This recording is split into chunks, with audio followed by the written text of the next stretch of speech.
Hi guys, welcome back to part 2 of my Columbine series here. I'm really happy with the reception that my first video got, so part 2 is probably going to be what you're wanting to see here, but I probably won't get to the actual details of it today. Right now I'm just going to go ahead and give the details of how my morning went of April 20th, 1999, so I'm going to go ahead and start out with that. That morning I woke about, I want to say 6:30 in the morning, got up, went to go pick out my clothes for the morning. I went and dug through the dryer for a t-shirt, found my John Elway jersey. Almost thought about wearing that one, but instead I decided to wear a shirt that Joe had gotten me for Christmas a few months prior. It was this shirt that he got me from Hot Topic. It was a black t-shirt, and it had the quote from It with "Can't sleep, clowns will eat me" across the chest over and over again, increasingly smaller print. Although at the time I hadn't seen It yet, but I knew what the quote was because it was also used in The Simpsons. So anyway, I chose to wear that shirt that morning. Got on some shorts, socks, shoes. Decided to wait for Laura to go ahead and drive me to school because Laura would take me every morning. We lived about a mile from Columbine, so it would have been about a half-hour walk. So I knocked on the bedroom door to get her up, and I sat upstairs and waited and waited. And finally, the time of my first class came, 7:25, and Laura still hadn't gotten up to get me to drive me to school. So I sat there and waited, and part of me thought about just ditching class that day because, as I mentioned in my previous video, there'd been a lot of emotional upheaval in the previous 5 months of my life. So I had ditched school a couple times prior, and ditching today wouldn't have been anything out of the ordinary for me. But I did have an appointment with my counselor for later that morning to discuss my grades because my grades had been improving recently after having crashed during everything when I was with Dad. So I didn't want to disappoint my counselor, so I said, okay, I'll go ahead and go to school. Plus, I have a test in my biology class today anyway. So I went ahead and just started, after waiting for Laura for a while, I finally decided to start walking to school, knowing I'd missed my first class, which is American history. And one thing that I like to do when I was walking to school or anything, or any time in general, is just start singing my anime songs. I just gotten into Bubblegum Crisis a couple years before, about 2.5 years before, and the VHS tapes, they came with a liner notes with the song lyrics in Japanese and the English translated versions of the lyrics, and I took great pride in being able to memorize the songs from the series. And one in particular that I was singing this particular morning was the ending theme for episode 1 of Bubblegum Crash, the sequel to Crisis. It's called Cool Eyes. I was singing that, and the main reason I remember this particular morning while I was singing Cool Eyes was because this was the first time I'd sung the song and I did not mess up the lyrics at all. I got the lyrics perfect, so I was happy about that.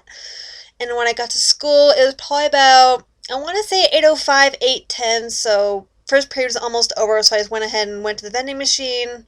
I skipped breakfast, so I went to the vending machine, got myself a little 5-pack of powdered donuts for 95 cents, went upstairs, stood in front of my biology classroom and just waited while I ate my donuts. And once the first period class let out, I went into my class, sat down, got ready to take my test, and I still had one donut left. I offered it to my teacher. He politely declined, so I went ahead and just ate it.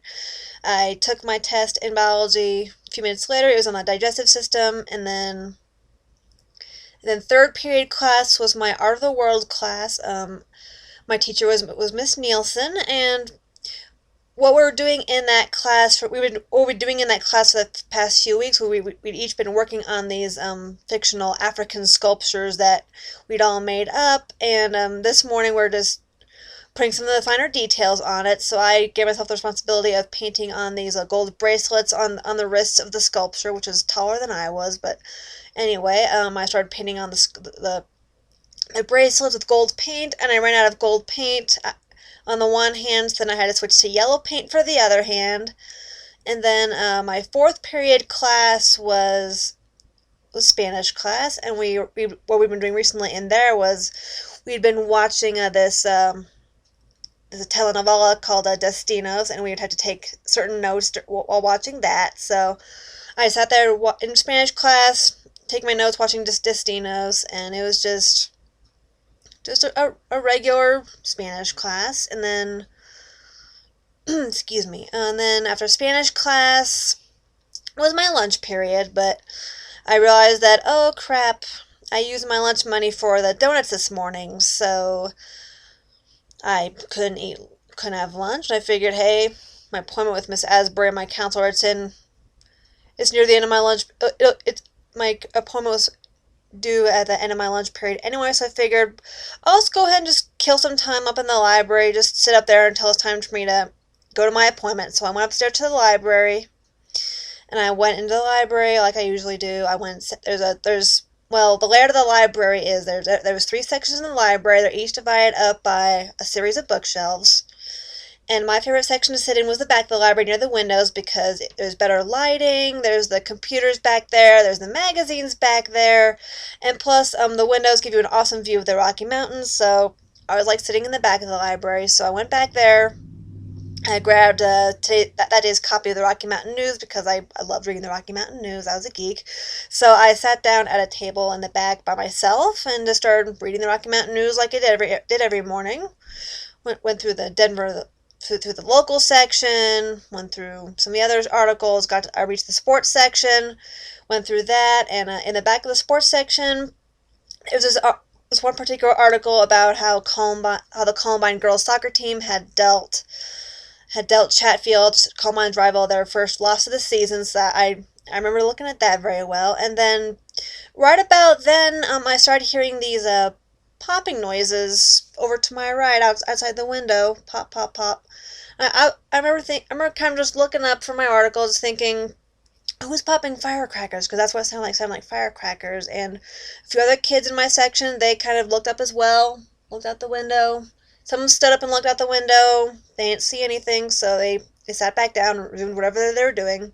I kept looking at my newspaper, and then about a minute or so later, this girl comes running into the library, totally frantic. She comes running to the back of the library. She's probably about, I want to say, probably 10 feet from me at this point. She's looking around, and she's frantic. I didn't even recognize her as being Miss Nielsen until way later, but she looked around, and she's terrified, she's frantic, and she looks around and she says, "There's this guy with a gun," and then everyone just kind of looks at her like it was some kind of practical joke, like there's a senior prank going on. And so everyone kind of looked at her with this face like, "You're kidding me, right? This is a joke." And she repeated again, "There's a guy with a gun. Everyone get down under the tables right now." And so everyone kind of froze for a moment, not sure if this was really a drill or if it was real or not. But everyone jumped up. Everyone got down under the tables, including me. I got down under my table as well. And then I started hearing a few more of these popping noises from. Now they were inside the building, and I'm thinking that those were gunshots. That what I heard outside earlier was gunshots, and I was still kind of in a state of denial. I'm thinking, this has got to be some kind of joke. I still didn't really believe it was real, and well, I stayed under my table for a moment, and then I realized if whoever had the gun came into the library, that I'd be seen from both sides. So I crawled over to one of the long computer tables that was right behind me. I crawled under one of the long computer tables because they had a cubby underneath where you could only be seen from one side. I crawled in next to this other girl. I pulled the table in front of me and just tried to curl up in as tight as I could, make myself as invisible as humanly possible. And then I heard some more of the popping noises from outside the library. And then that was when Eric and Dylan came in. And I will go ahead and get to the rest of that next week. I don't want to leave any of you hanging, but YouTube does have a 10-minute limit on my videos, so I'll go ahead and leave that for next week. So once again, guys, thank you very much for watching my videos, and I will go ahead and see you again next week. Bye.